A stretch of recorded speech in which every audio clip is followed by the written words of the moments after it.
Yes, and I just want to share with my viewers that it was somewhere in New York itself that you went to a temple and then seeing the forms of the deities, you felt something special, which has kind of changed the course of your life in a very significant way.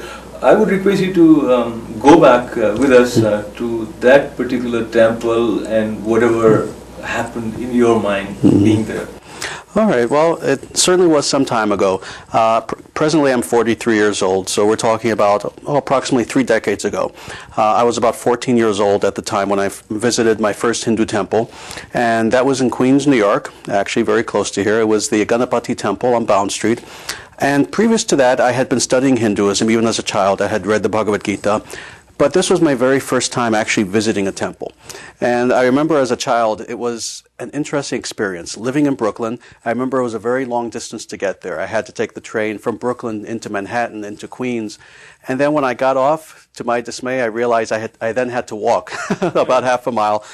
But what was interesting is, as I was doing this walking, I would pass house after house, and everything seemed fine.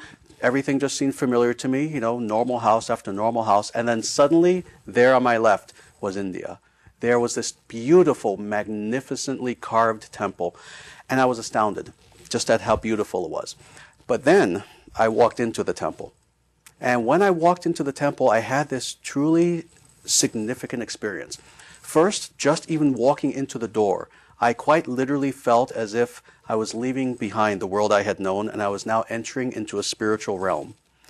And this, again, being my very first time at a temple, my senses were assaulted, but nicely, wonderfully assaulted. I was smelling the incense, you know. I was hearing the priests as they were reciting these beautiful Sanskrit mantras. As I looked all around me, I was seeing these beautiful images of the devas and the devis. So literally my senses were overwhelmed. And after drinking it in for some time, I finally had this fascinating experience. It was a powerful experience. I felt as if I was home. And you know, it's interesting. For many Westerners, when they enter a Hindu temple for the first time, they can feel very overwhelmed because the culture is very, very different. For me, it was a very pleasant form of being overwhelmed. I literally felt as if I was home.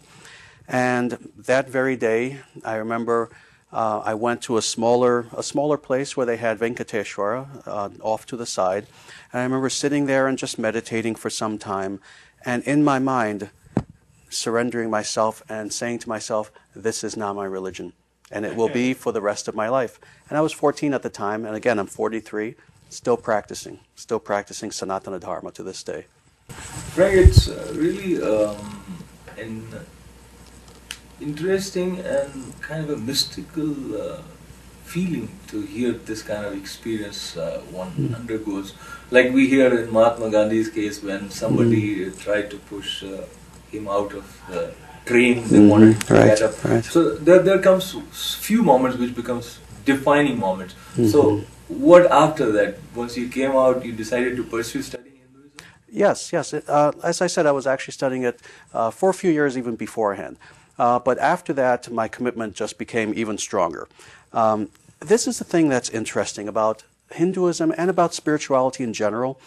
It's one thing to understand it from a theoretical perspective, but really, ultimately, for spirituality to be alive, we have to experience it.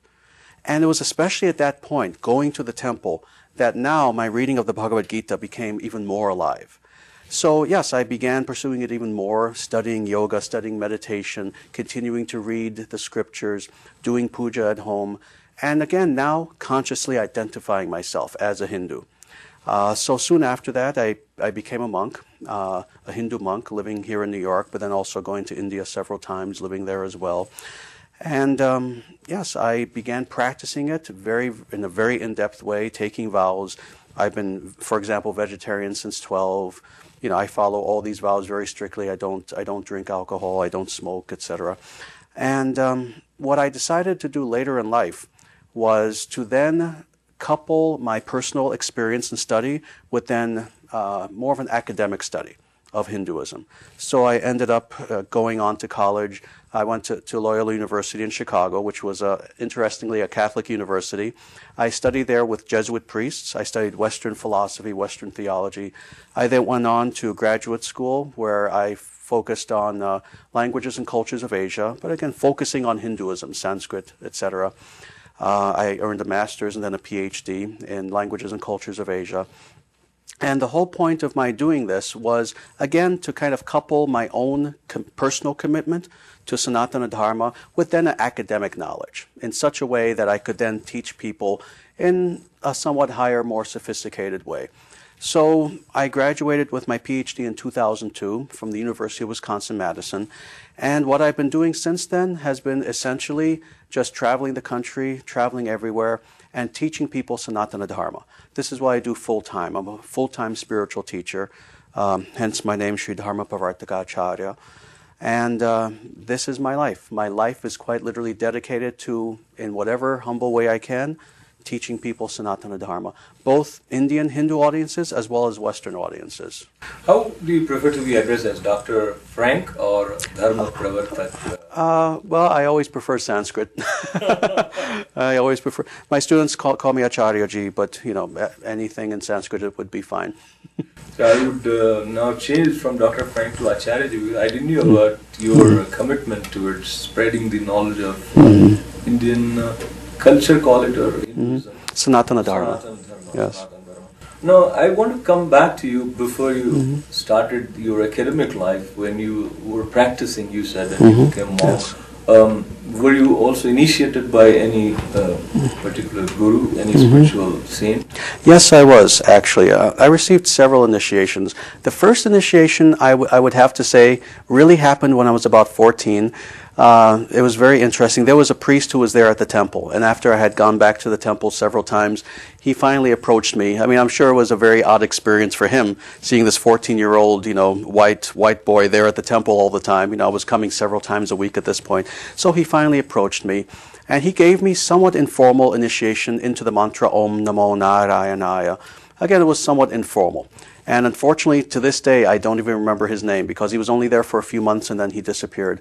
But I received formal Diksha initiation in India in 1985. My guru's name is Bhakti Rakshaka Sridhar Swami. And he passed away in 1988, unfortunately. He was quite elderly at the time. But that was 85. Then I went back in 1986, a year later, and I received Brahmana initiation. So I wear a Upavita Sutra, I wear a Brahman thread and everything. So again, that was 86. And those were the primary initiations that I had. And currently I'm a Sri Vaishnava. I'm a follower of Ramanuja. Very nice. And going back to, because what happens is the society that you live in, and if you start following certain practices which are unfamiliar for people around you, talking about your parents and your friends and your relatives, and they would see what has happened to him. Was it difficult for you to kind of stand by your conviction?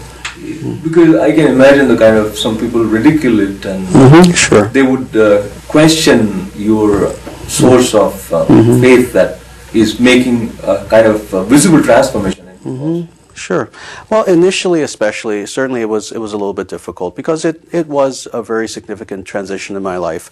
It was a complete transformation of everything, my entire lifestyle, my beliefs, everything. I was very fortunate in that my parents were very open-minded people. They themselves were Catholic, but they were nominal Catholics. In other words, they weren't fanatical in any way. My father passed away a few years ago, but my mother remains Catholic. Interestingly, she's a vegetarian now, and she loves Hinduism. Actually, she still considers herself Catholic, but she loves everything about Hinduism. So it's been interesting how even she herself has been affected by this. But yeah, I've been very, very lucky that they were very, very open-minded.